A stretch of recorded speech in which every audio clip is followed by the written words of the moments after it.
All right, welcome back, everybody.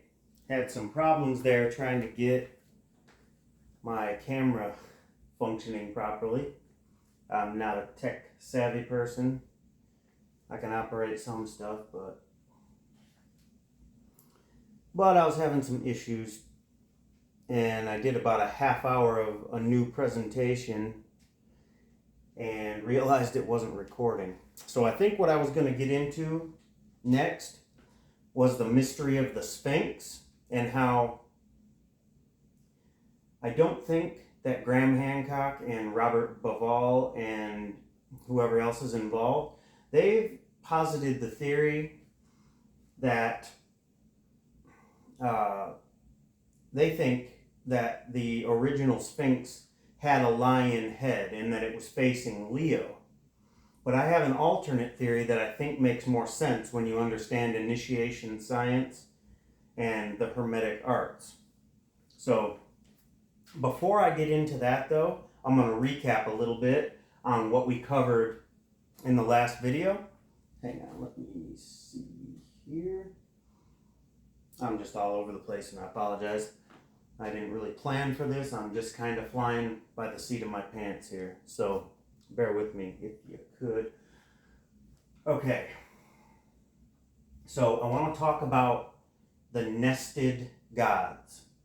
First, I'm going to check the camera real quick, make sure we are recording. Okay. We are recording. Okay, so I want to get into the nested gods. The idea of we covered the idea of Russian dolls. If you've ever seen the Russian porcelain dolls, it's one big doll, you take the top off, and then there's just several other of the same thing nested inside one another. And that's how this works. That's how the universe works. See, up at the very, very peak, the very tippy top that we can even conceptualize is represented by this. And that is a depiction of this diagram that we showed, the Manly P. Hall, on the Manly P. Hall book. It's this Rosicrucian diagram. The upper part is the cerebral cortex. The lower part is the reptilian brain, or spirit and matter of the Godhead, right? All of matter exists within the lower part of the God's brain. That's where we live. You can also, like I said before, you can also bisect it in the other direction, and the same principle applies with left and right brain, okay? Just so we remember that. Now, okay, so at the very tippy top, this is the representation, okay? This is like whatever's beyond the blackness of space is this giant aurora, okay? This big shining crown. And then when we get into where space is, it's like a wall, and then, not literally, but I mean, maybe in a different type of, maybe dark matter is the divider between the crown and the lower reptilian brain. We're talking about the mind of the cosmos right now. And it can be described in literal terms. They are metaphors, but the more you study this, you'll realize that they are all actually literal as well. So, at the very top, beyond space, we have this. This is the world of matter going down, and this goes through several gradations before we get to Osiris, Orion, same thing, but our Orion constellation is right here, okay?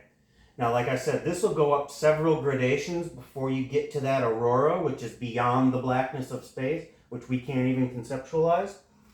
But it goes in gradations downward.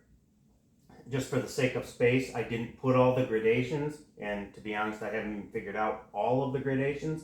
I know them a little bit past our solar system, what's a bit beyond that. But like I said, for the sake of space, we're not going to do that right now. But to get the idea, this continues to go down in gradations, and this is very important to understand, okay?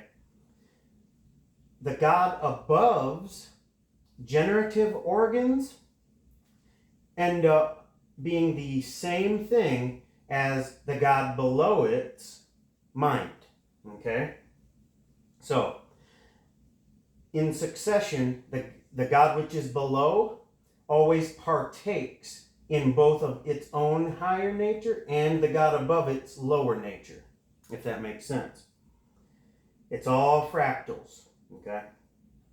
So, Ab, Ra, Ham, Ham, Ab, Ra, and so on and so forth, right? If we use Abraham, if we use that name. But we could use any name. We could use Brahma, Vishnu, Shiva, Saturn, Sun, Moon, Osiris, Ra, Isis. It doesn't really matter. They all stand for the same thing. Now, next to it, I put the depiction of a front view of a human brain, and then that line goes across, so it separates the upper cerebral cortex from the bottom reptilian brain, right? So you can kind of see, this is what we're looking at. That's just an artistic expression of that. And spirit or thoughts are above, and matter or action is below, right? So the next thing we have is, now we've got the involutionary arc, which is spirit descending into matter. That's called involution. And then it hits a bottoming out point right here. It's a bottoming out point right there. Oops. And then once we hit the complete rock bottom, which is the world of matter, where we're at right now, then we start our evolutionary ascent back upward. It's a cycle. It always goes in cycles. Involution, evolution. This is where spirit is involving itself in matter. Then we spiritualize the matter, and then that's when we start our evolution or our ascent back up to the Godhead. Okay? And remember what I said, that Lucifer is a splitter. He's a splitter on his involutionary arc, right? Which is Mars. It's Mars on its involutionary arc. And then we have something interesting. Mercury is what it's going to be on its evolutionary arc, okay? And those are the two periods listed by Steiner. Those are the two Earth periods. You could split Earth directly up and downwards, run a meridian up the Earth, and on this side, you have your Mars period of Earth, because Earth is right here, where the cross is. The cross represents the Christ and the mystery of Golgotha happening once spirit has completely involved itself in matter. Okay? So we could put an Earth here and mark one half of it Mars. This is the Mars side, and one half of it Mercury. Okay?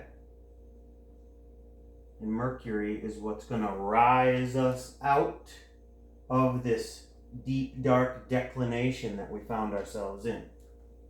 Okay? And how we do that is we transmute our base elements into our higher nature. We have to live properly, right? We have to live properly, consecrate ourselves to God, and be sincere about it, and strive, and this process will begin to happen. Okay? Now, the mystery of Golgotha is right down here. That was the turning point between involution and evolution. If you notice, it's actually a splitting point too. Lucifer is an aspect of Christ. It's the downward involutionary aspect of Christ. And then Mercury is an aspect of Christ, which is the upward ascent. Okay? So, but if you notice what the cross does, and the cross can be represented as a sword as well, right? Christ said, I came not to bring peace, but a sword, and a sword splits. A sword splits the involution from the evolution. It separates the gross from the subtle, right? So, and it's quite interesting, the tetragrammaton, Yod-He, Vav-He. Yod, left and right, Yod-He, Vav-He. But involution and evolution doesn't mean anything unless you have the splitter, right? Unless you have something to separate the subtle from the gross. And that's what Christ comes to do on his involutionary arc downward. I came not to bring peace but a sword, because it's going to split. It's going to separate the wheat from the chaff. Separate the gross from the subtle. And what this ends up looking like when you take the tetragrammaton, it's Yod-He, Vav-He. But when the Christ is involved, it is then the tetragrammaton becomes Yehoshua. And it's stylized, this is a terrible drawing by the way, but you can stack Yod-He, Vav-He like this with the Yod at the top. That's where your head is, your third eye. Yod-He, Shin, Vav-He. Or Yod-He, yeah, is that how it goes? Yod-He, Shin, Vav-He. The Shin adds the heart. The Shin is the Christ, which turns the word Yod-He, Vav-He into Yod-He, Shin, Vav-He, which means Yeshua. Yod-He, Vav-He is like sex with no love. It's the reproductive act with no heart involved, if that makes sense. So when you add the heart, you add the shin, right? And the shin is like an S in Hebrew. It's like a sh, like a sizzling sound. Okay? And you heat up things to separate them, right? It's like a sizzling. Think alchemy, because this is what's happening. This is cosmic alchemy happening. This is how we figured out how to actually perform laboratory alchemy, is by mimicking the creative process. So, and it's also interesting. Wordplay, I know people don't like the wordplay aspect of this stuff, but it really is a truth. And if you study any of the great esotericists, they know this. Yes, sometimes people do take it and run with it a bit, but it is a truth. I came not to bring peace, but a S word. Sword is S word. The sh, or the shin. The shin is, it's like a SH, but it's like a S in Hebrew, the shin, and that's a depiction of it. It kind of looks like three flames coming up. So that's just something I wanted to touch on real quick. Now, if you're not familiar with this stuff already, these lessons that I'm doing are really actually more tailored to people who already have a really good grasp of the esoteric philosophy. So I apologize if I'm not catering to beginners right now. In order to understand this, it's going to take hours and hours and hours and probably years of study. I'm just being honest with you. But it is worth it to understand this. This is really why we're here, to understand this and then to put into action our part, which is to send everything back up the chain. Once we put ourselves back together properly through our own will and our proper desire to do good, then we begin sending it back up the chain into the evolutionary phase. Let me see if there's anything I didn't cover here that I have on the board here. I think that's it. And we'll get to the next part of the lesson, which is, I think I was going to talk about the mystery of the Sphinx. So Let me just pause it so I'm not wasting time because I don't know how much I have on my memory card. I'm going to pause it real quick. I'll erase it and we'll get right back to it.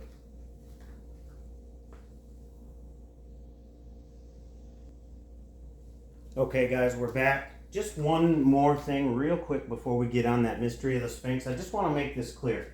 Okay, I'm going to use this diagram for it. I'm not going to go ahead and draw it all out again, but at these points where these worlds overlap and interconnect, and it creates that Vesica Pisces, which is that part in the overlapping of two circles, which kind of looks like an almond. In that area, like I said, the lower takes part in the higher, and the higher takes part in the lower. And it essentially, at the point of those Vesica Pisces, that becomes a father-mother. Okay? It's a father and it's a mother. Because the bottom part of this circle is a mother, but the top part of this circle is a father. So the in-between and the overlap is a father-mother. It's the creative act happening in outer space to then produce the next section. Okay? If you can follow that, and if you can understand that principle of how it just repeats, okay? But when they intersect, it takes part in both the upper and lower nature. So at the point where they overlap, where that Vesica Pisces is, it becomes a father and a mother. Similar to the way some plants can reproduce from themselves, okay? All right, the next part we're going to cover, I wanted to get deeper into the mystery of the Sphinx. Okay, so I forget where I left off on that, but I know we had our vernal equinox.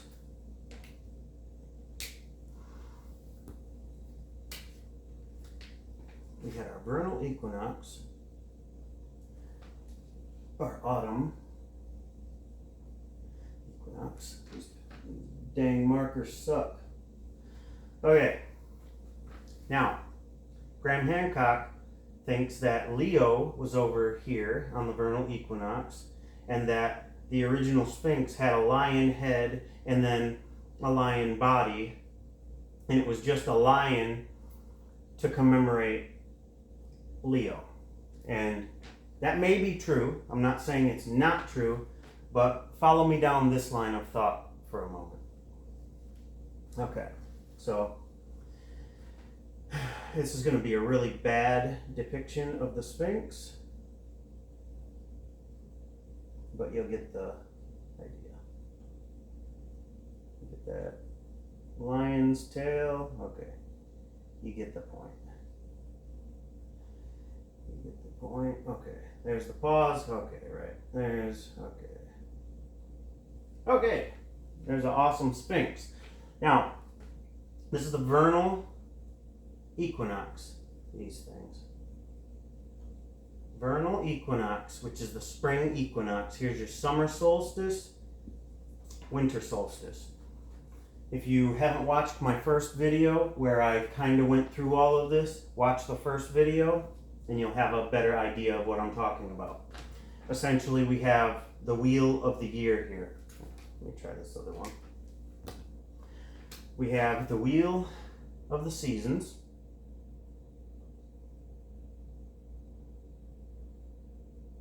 This is gonna suck. Okay. The wheel, kinda. Kinda, okay. That's about as good as our wheel's gonna get today.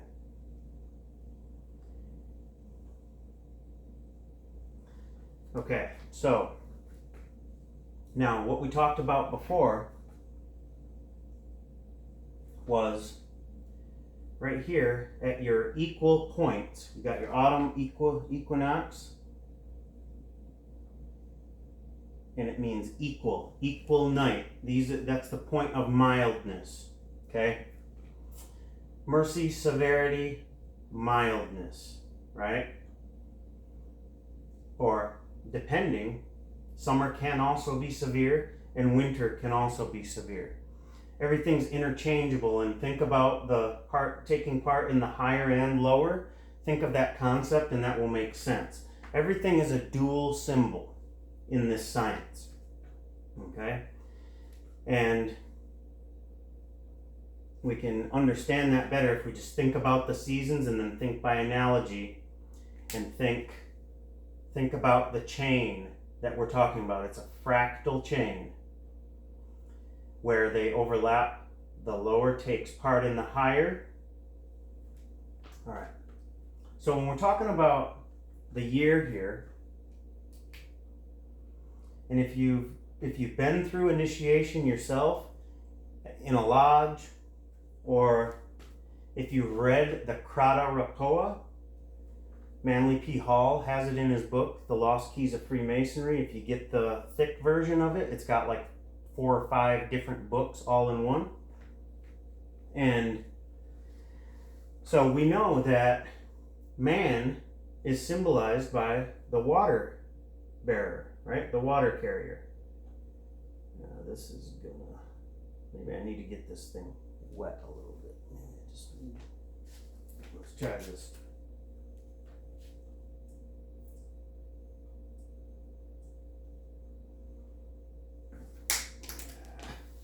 Of course. All right, well, we'll try it. Having some technical difficulties, I apologize. So,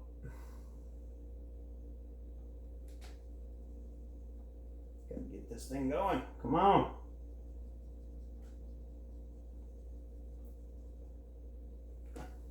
This just sucks. I apologize. It's gonna be worth it though. Okay, so try this again. If we put our little piece of the pie slice there. Now this is the equator, remember? The equator runs across here. This is our autumn equinox and our vernal equinox. Spring,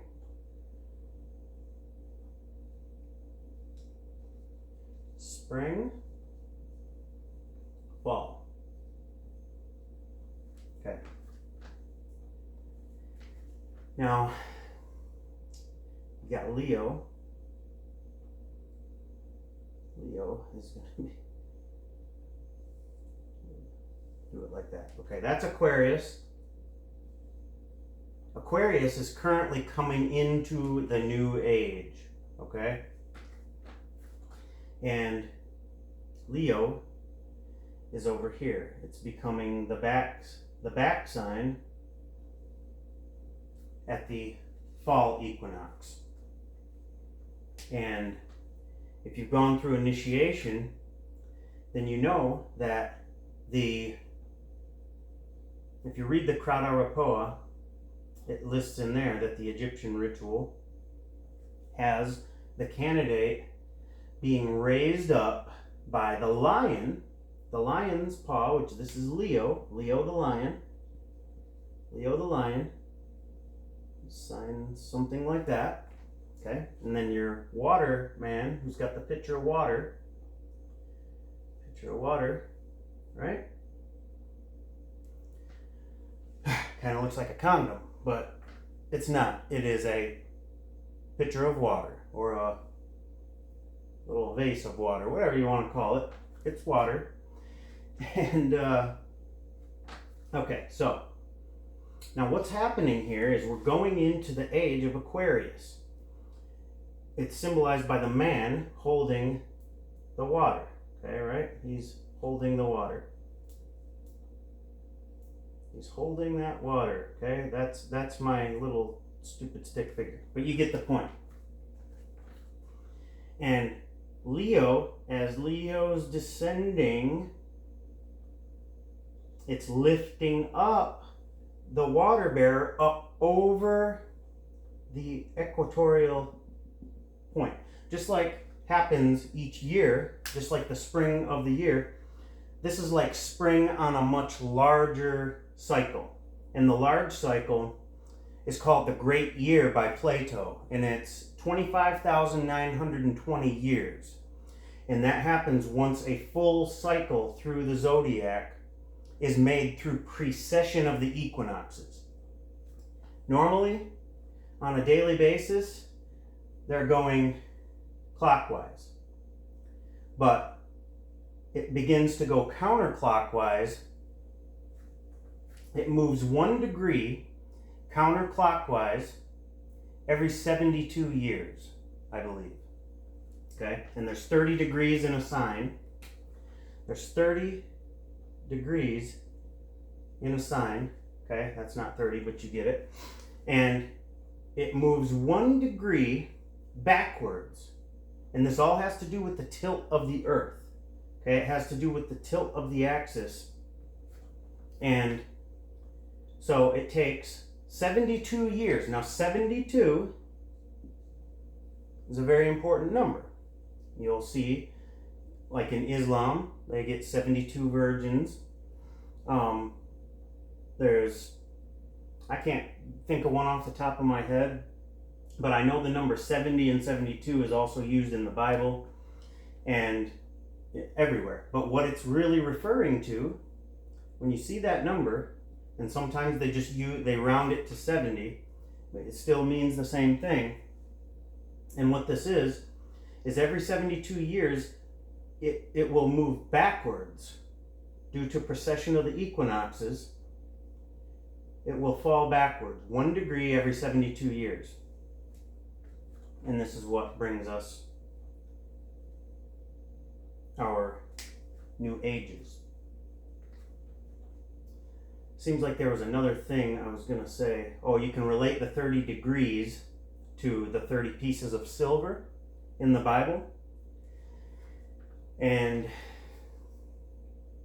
so the initiation is actually pulling the man up from the dark, watery mire, right? The cave of uncertainty. Heaven, hell. He's being pulled out of hell. And the opposite sign is Leo. So Leo is hoisting him up, kind of like a teeter-totter. He's coming up above that lower declination that he's been in. On a large cycle, man's been in winter, but he's about to break through into a new golden age. What I personally believe is that is what the Sphinx is trying to tell us. That's the mystery of the Sphinx. It may not be, like I said, maybe Hancock's right, but this seems to make more sense because it has the face of a man, which when this is fully on that equinox, the Sphinx will be staring into the face of a man because this is the water bearer. Aquarius will be here. It's the man. So the face of the man will be staring directly into the face of the man constellation. And the back half of the Sphinx will be facing toward where Leo is. Okay, so to me, that makes more sense since it's a lion body and a head of a man, that when it gets back to its position that it's supposed to symbolize, that the symbology will line up. That would make sense. So he's staring into the face of the man on the vernal equinox, and the lion body is facing the lion, which is over here in the fall. That's what makes sense to me. Like I said, that could be wrong, but that is what makes sense to me. And also, it's interesting too, we talked about the split head God. It was Lucifer that split God's head too. Okay? But keep in mind, Lucifer is the power of the sun, or basically the power of Christ on its declination, and it splits. Okay? It splits to perform alchemy, to separate the subtle from the gross, and then recapitulates and moves upward. But I've never seen this told before, and I've never seen the way that I described the process of alchemy literally falling out of the mind of God into material creation. Okay? I haven't seen that before, so as far as I know, those are new developments. They may not be. Maybe you guys already know that, or have already come to that, or maybe somebody else has already come to that. I just haven't seen it yet. But none of this is new. The holy science is it's the oldest science in the world. It issues directly from the cosmos, directly from the Godhead, down to us. Think of how special God must have thought you were to involve you in this. It's just amazing when you really think about it. So, back to the split head God, right? We talked about Macroprosophis and how he's missing half of his brain and how that is what creates our matter. It's literally the imaginative side of God's brain, which he broke apart and projected downward so things could come into creation. And the reason why his head is split in Orion's nebula is because up above him, remember the nested gods idea, okay? The lower partakes of the higher, but Lucifer always splits what's below it. So he splits the God's head, and then the God head pours out, okay? Pours out into creation. Okay, let's see what the next lesson is that we're going to talk about here. And we'll get after it here. Just bear with me for just 1 second here. Okay, I'm going to pause it real quick so I can erase this, and we'll get on to the next thing.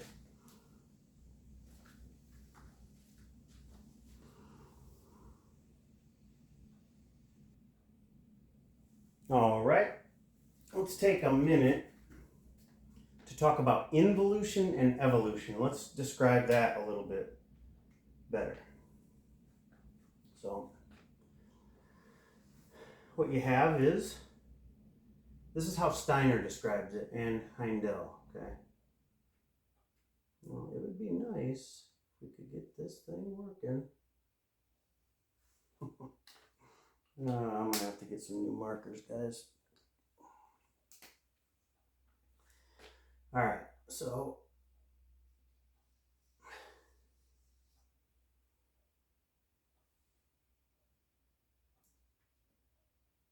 okay, we got Saturn, Sun, Moon, Earth period, which is split between Mars and Mercury. Mars and Mercury. Then we've got the Jupiter period. Saturn, Sun, Moon,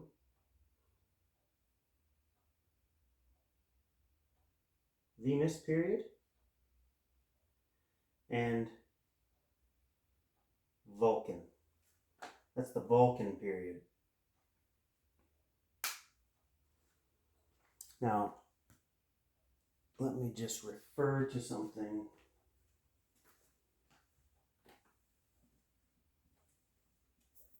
To make sure I've got that correct. I think that is correct, but let me just refer to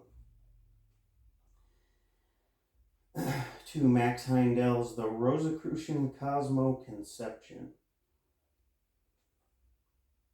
I just want to make sure I've got it absolutely right.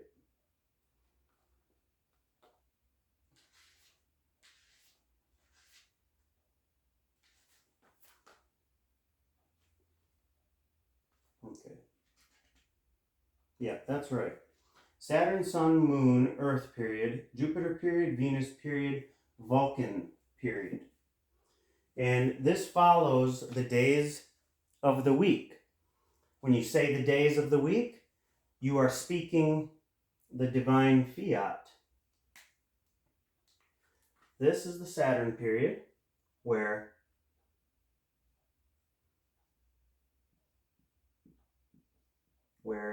everything begins. think of this as the mind of God. It sends it down. This is the sun period. This is the moon period. And then we know what happens there. Mars, half the Earth period is the Mars period. Mars splits that moon. Okay, we've talked about that. Now, if you look at your head, you've got Saturn, Sun, and then Moon is your backside, like we've talked about before, and that's why it's called ham, right? That's why ham is ham. That's why your backside, and that's why you say you moon someone with your backside, because it's split, right? That's where you are split. This is just following the same divine fiat which God gave from his mind, which he spoke into existence. Saturn, Sun, Moon, Mars period of Earth, Mercury period of Earth, Jupiter period, Venus period, and Vulcan period. And all these parallel each other. Saturn parallels the Vulcan period. The Sun parallels the Venus period. The Moon parallels the Jupiter period. And, is that right? Mars and Mercury are paralleled. Yeah, so it comes down like that. And then this is lead. This is essentially lead. This is gold. Turning the lead to gold through the process of alchemy. Okay? And then just remember, though, that above this, this is the lead is the bottom part of Saturn, right? But the top is gold. Okay? That's on the highest God that we can conceptualize. Wherever that ends, which is probably beyond the darkness of space, then there's no more, and that's like heaven. So the initial thing that starts it is it comes from the golden period down God's body, and his lower elements are lead. But they're the higher elements to the sphere below it, okay? Just as we talked about. And that's how it works. We're taking lead and turning it into gold, okay? Returning things in a better condition than what we found them. And Christ is the turning point. That's why we have this split in time. We've got BC and AD, and Christ is the splitter. It splits. And the cross is the sword that's sticking down into the ground. You may know this in the Merlin cartoons as trying to pull the sword from the stone. Who can pull the sword from the stone? The sword is the cross, and it's in the stone of matter. This is Golgotha, the mystery of Golgotha. Okay? Where you got your two thieves on each side. And if you invert that, if you invert the cross, what's it look like when you look up in the sky? Remember, things are a mirror image of one another. You've got the stars of Orion's belt, which is the optic thalamus of the Godhead in Orion, or Osiris. Remember, I like to use the myth of Osiris because it's very clear and to the point that the god is being chopped up and scattered, then recombined and sent upward. Okay? So now we know the mystery of the sword and the stone. Okay? Who can yank the sword from the stone? Well, we all probably can. And that's our duty to do that. We have to transmute our lower elements to our higher. And then that process will take place. Okay? So, also, what's also interesting to speak about this, like the mystery of Golgotha, right there on the hill here. you got your two thieves. Well, one is Lucifer. You could say it, Lucifer and Jehovah in their negatives, in their negative aspects. These are the right and left sides of your brain. This is logic. This is intuition. Okay? But if you don't use your logic towards productive and truly good things, then you'll use it for all the wrong things. It's the animating force that drives you to fulfill what your body wants you to fulfill. Okay? When in its lower elements. You know, you want to eat junk food and all this, and until you're using these forces properly and using them towards benevolence and all types of good things, and you have to be pure of heart and serious about it, then it becomes something else. It becomes its positive aspect, okay? And it becomes its positive aspect. But until we transmute those parts of our brain, both our logical and intuitive, until we transmute them to their higher form, their higher nature, then they are the two thieves. They're the two thieves on Golgotha, represented by the two crosses next to the cross of Christ. The Luciferic one has his eyes turned toward Christ. Okay? If you see a visual depiction of it, the thief over here has his eyes toward Christ, and Christ says, "You will be in heaven with me, with the Father." Okay? And this thief is looking the other way. Okay? So we're going to cast off the lower and replace it with the higher. And what we're talking about here, involution and evolution, every time we hit, see, it happens in smaller cycles. Everything's a wheel within a wheel, a cycle within a cycle. So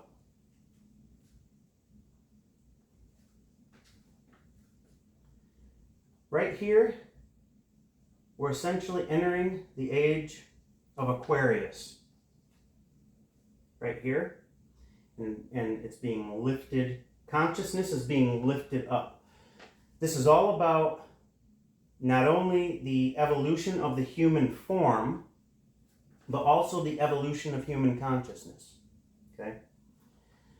I mentioned before we entered into matter, we had no individuality. We had no I am. Okay? We had no sense of individuality.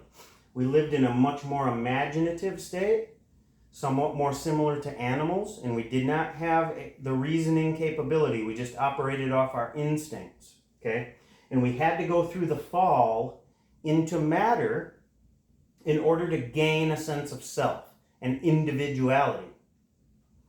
Once we have that individuality, then we recapitulate the older form of consciousness, but with a new aspect. See, we had the intuitive and imaginative form of consciousness, but without the logical function before. Like I said, we were much more like animals before. When we descended into matter, we gained the I am consciousness, but we lost the imaginative intuitive. But now, as we turn this corner and make this arc upward, we're going to regain the intuitive faculty along with the logical. We're always getting better. Every revolution, something gets added to our consciousness to bring us closer to the way God functions. We're a work in progress. We're constantly evolving, but we're going to get there. Everybody's going to get there. Now, the initiates talk about how everybody will ultimately get there, on the grand cycle of things, everything's moving in this direction. But an initiate can take this route, straight upward, okay? Straight from down here, upward. And that's raising, in yoga they call it raising the kundalini, okay? You've got the kunda buffer and the kundalini, and it's also, that's the downward snake and the upward snake. The downward snake is involution, the upward snake is evolution. The kunda buffer and the kundalini, okay? All these systems overlap, okay? What else can we say about this? Let's take a short little break here. I'm going to pause it and I'll erase this, and then we'll think about what we're going to cover next. It seems like I wanted to cover something else there, but I'm drawing a blank right now. I'm sure it'll come to me though. All right, let's take a short break. We'll pause and be right back.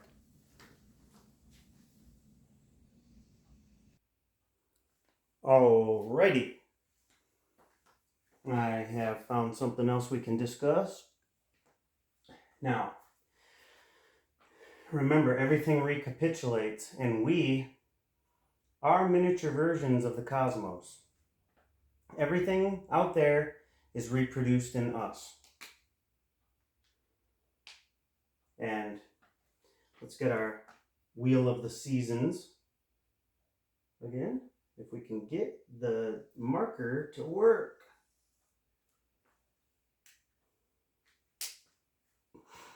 This is funny. Okay.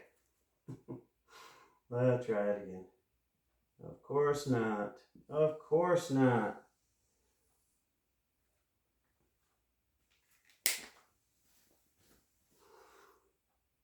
I'll be right back here. All right, I got it working. Now, this guy here, you may have seen him before. It's Richard Nixon. No, it is the Vitruvian Man, essentially, right? The Vitruvian Man of Leonardo da Vinci. But here we have the Wheel of the Seasons, okay? So, what's interesting about this is, if you read Steiner, he goes through all the different esoteric understandings of why things happen the way they do within us. You got to remember, the Godhead itself is broken because it gave a part of itself so that we may live. In doing so, it kind of handicapped itself, but it did it out of love. Now we have to figure out the grand mystery in order to put Humpty Dumpty back together again. Osiris, Humpty Dumpty. I showed you the moon thing in a previous video on how the slices of the moon actually commemorate the chopping up and the recombination of Osiris. Okay? The full moon is essentially Ra, and the new moon is Osiris, right? Osiris in dead form. So, let's get back to this though. That was just a little sidetrack, but okay, so our right, or let's see, this would be our left hand, right hand, left foot, right foot. There is a very interesting principle to learn here, and it will teach you about yourself. You ever wonder why the average amount of people are right-handed, but their right leg is uncoordinated? This is just in general. This won't fit everybody because sometimes things get crossed up and are not a perfect representation of the cosmic process. And actually the crossing up of things may even speak to a type of evolution trying to take place, which maybe gets off kilter. Now, ambidextrous people probably are bodily much closer to where we need to be, right? Because they have proper function of all limbs. It's like both hands are right hands to them. Both legs are left legs to them. Because, think about this. If you're going up for a layup on the right side, you jump off your left leg. Usually your left leg is your jumping leg or your dominant leg, and your right is the dominant hand, which is going to lay the ball up. Let's just walk through this and see what's happening with the seasons. Okay, we got spring, summer solstice, fall, winter solstice. And think of this. In the springtime, the sun just busts over the equator, everything's fresh and new, and man, life is just happening. Life is just happening right here. Life is just happening, okay? Growth, everything's blooming, and think of your right hand. You got perfect function in your right hand. But once we get up to here, we're still in the upper sphere of summer or heaven, but we are declining a little bit. So we lose a little bit of the function in our other member of the top half, okay? Now, our left foot is a mirror image of our right. So that's why our left foot is more coordinated. This is the less dead part of the winter, okay? And then people's right leg, I know my right leg ain't coordinated at all. So it's the least coordinated of everything, and it would make sense because this is basically the height of winter. The deadest period of the year is right here, okay? So your hand is your most lively limb. Your left hand, you can still use it, but not quite as good. But it's still up in the summer, it's still in heaven, right? It's still part of the upper body. It's just lost a bit of its function because now things are starting to decline. Now, after the fall, now we're in the winter months. And for the winter months, you know, this is still, look at it like this too. I'm going to cut myself off here for a second. Your lower part of your body is just a mirror image, although an imperfect mirror image of the upper part of your body, okay? And that makes sense because of what we talked about how everything in the God sphere is perfect, but when it gets replicated in the material sphere, it's imperfect. Well, the body is a perfect representation of that.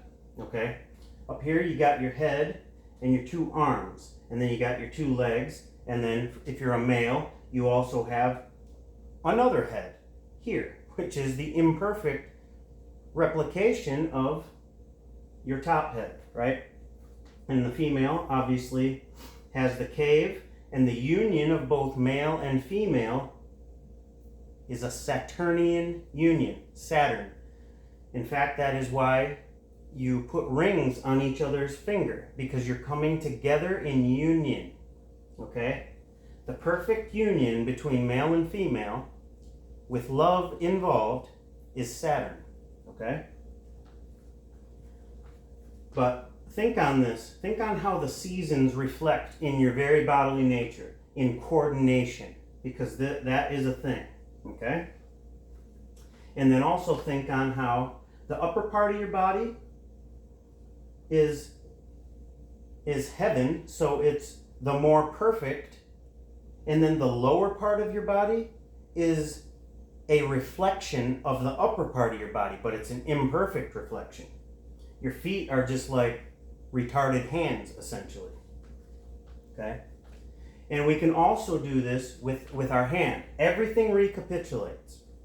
So even in the human hand, the thumb is the head of your hand, okay, because it goes against the other four it goes against the bodily nature, because the head, when it has right thinking, the head, when it's wearing a crown, when it has the crown of right thinking, then it goes against the bodily nature. Remember, we talked about how your body wants you to do one thing. Your body wants the mind to follow it instead of the body following the mind. Okay? So that's what we have to do. Not fulfill all of our fleshly desires with our intellect, but we need to transmute that into Christly intellect and start living right, and then we'll set things back in motion to go the other way. So the head is meant to go against the bodily nature. The higher thoughts of the head can subdue the passions of the body. Okay? And it's the same thing with the thumb, right? The thumb goes against, we have an opposable thumb, because the thumb goes against the other four, right? The four limbs of the body, and the head is the thumb. But on your hand, see, they oppose each other, right? And then you've even got the coordination of fingers, which will also mimic the season, okay? Very interesting. And the same on your toes. Your big toe is very much responsible for your balance. Your big toe is the king of your foot, just like the thumb is the king of your hand, okay? And just go ahead and go through those exercises and try to piece it together. Think of how coordinated each one of your fingers is, and things will come to you. We need to decide. I might actually, I think I'm going to cut it off there because we're probably over an hour, and I'll make a new video in a bit here, and we're going to talk about the light spectrum in the next video, and I think that will be pretty fascinating. We'll talk about the light spectrum and how